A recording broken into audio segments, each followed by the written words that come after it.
Top of the lake to you, and welcome to this just evening Snowden. No relation to Edward. I'm your host, Mike Garvin. And I'm your better-kept host, Heather Hull. Let's dive into tonight's headlines. Winter tornadoes and devastating snowstorms have jousted the U.S. in recent months as climate change emerges victorious over COVID and supply chain to secure its seat in the Amazon-sponsored semifinals. As passengers stuck on various interstates in a mix of snow, flooding debris, and impending fire know firsthand, there's barely any time to ask Alexa to reorder your monthly self-care box before you're forced to evacuate your home. And we're barreling toward that continual reality with a vengeance fit for Jennifer Garner in Peppermint.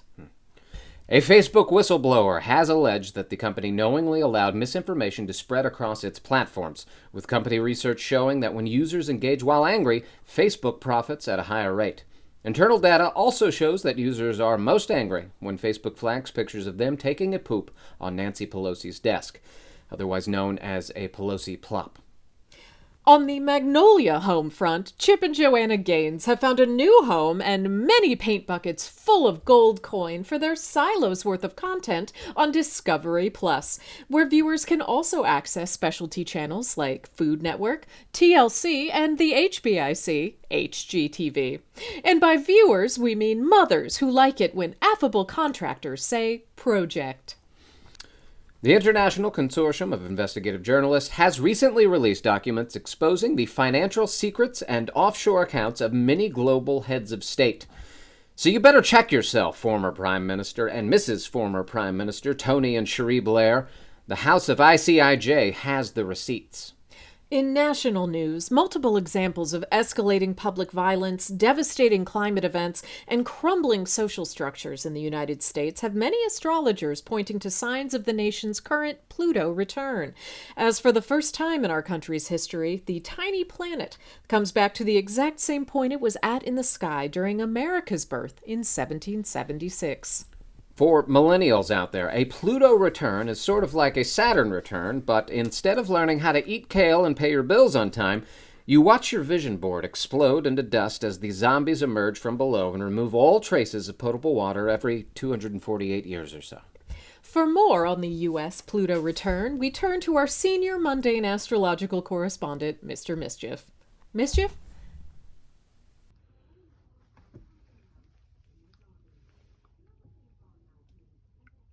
Mischief. Missy. Mischief.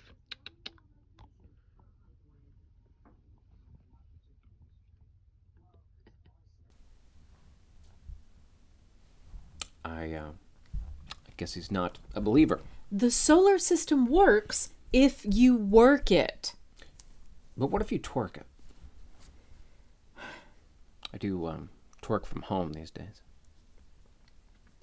Moving right along, we now return to our ongoing segment.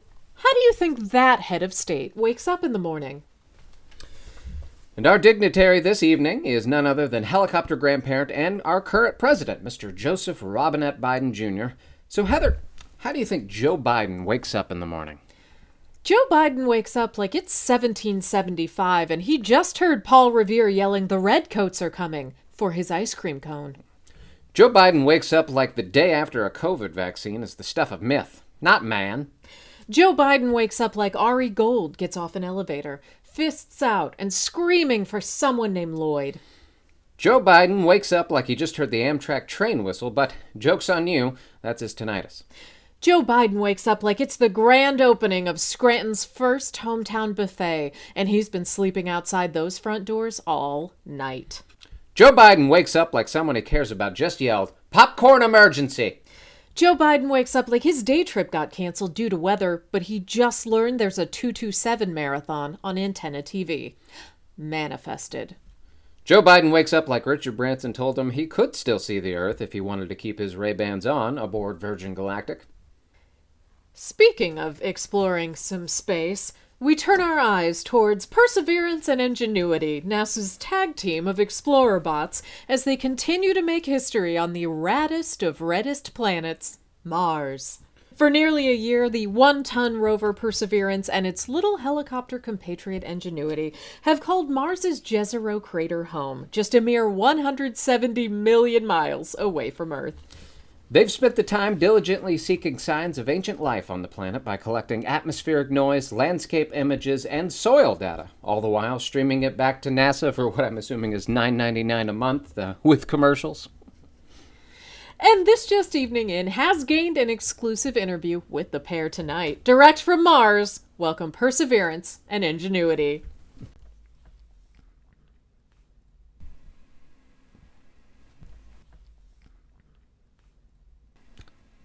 Hey there, fellas. We're having a little bit of trouble hearing you in the studio. So if this doesn't work, we got to see if Seagal's still creeping around the green room. Okay. We got you! Well, guys, you sure did have us going there. Yes, indeed. Let Stephen know we don't need him. Oh boy, we really had you two going. Just a couple of yucks courtesy the only duo act this side of the sun. Fellas, I can't tell you how much of an honor it is to have you with us here. I've been a NASA fan since, well, I was a little guy. NASA? I hardly knew her. Hey now, what's this I hear about a little guy, huh? I got more lift and low density than you get with all those newfangled Reebok pumps for all those working girls out there playing basketball. How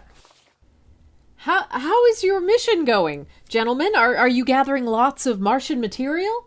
Oh, you better believe we've got Martian material. We've been cooking up so many zingers out here, it'll blow your hair back. But not for long, because if your hair was out here waving around, your skull would implode. That's one of the zingers I was telling yous about.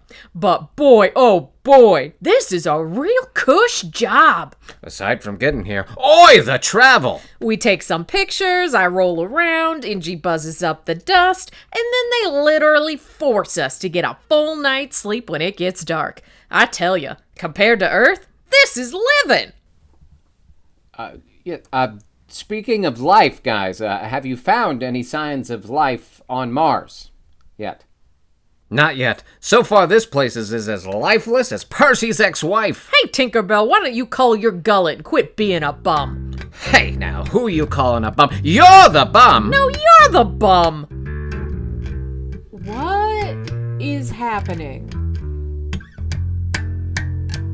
2, 3, 4. Welcome home to your new spot on Mars, where the atmosphere is bitter and sparse. We got 2 moons and not a single ring, but wouldn't you know, that's our kind of thing. We're just a couple of Jezero bums, picking up rocks while we orbit the sun. It's dry out here and that's not just a hunch. Is that why I keep eating dust for lunch? It's been hundreds of days since we landed out here.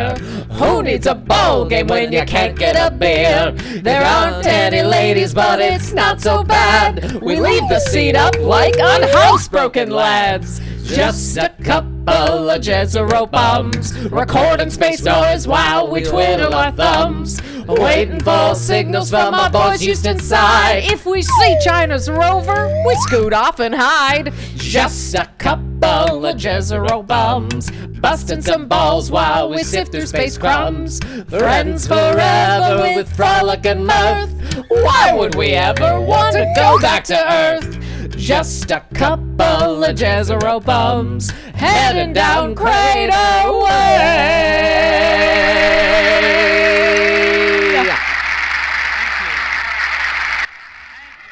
Wait, who's clapping? Okay, well, that was great, fellas. Unexpected. Fun, if you're looking for notes on the routine.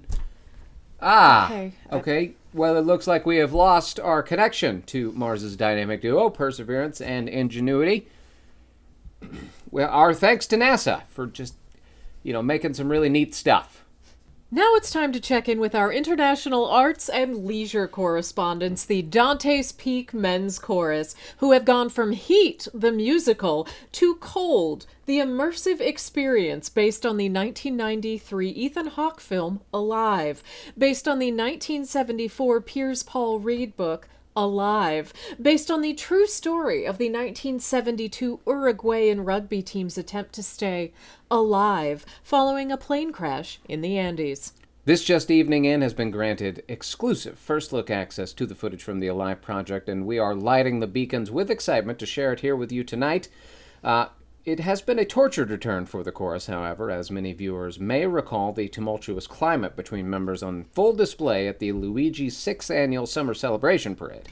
Industry veterans liken it to the backstage atmosphere of designing Women's third season, following Delta Burke's marriage to Major Dad and one of the Simons, Gerald McCraney. A crew member on the Alive project who asked not to be identified reported hearing one member of the chorus threaten another member during rehearsals, yelling, "You will rue McClanahan this day," outside the craft services tent.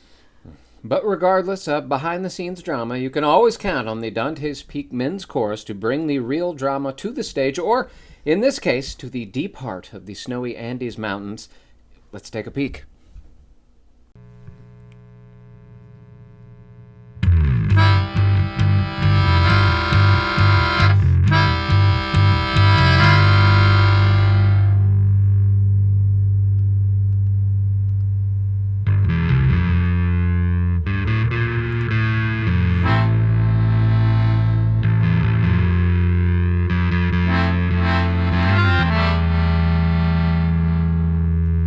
Shall we pray, or should we prey upon our dead?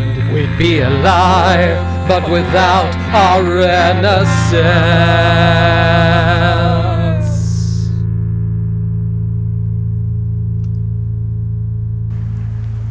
Neil! Neil! Neil! Neil! Leave him be. Well, I don't mean to be too on the nose here, but I have the chills. Oh, say. I also do think that another Ethan Hawke project may have found its way into their adaptation, but we'll see. Indeed. That's going to do it for us here at This Just Evening Snowed In, no relation to Edward. I'm Heather Hall. And I'm Mike Garvin. It's cold out, so come on in.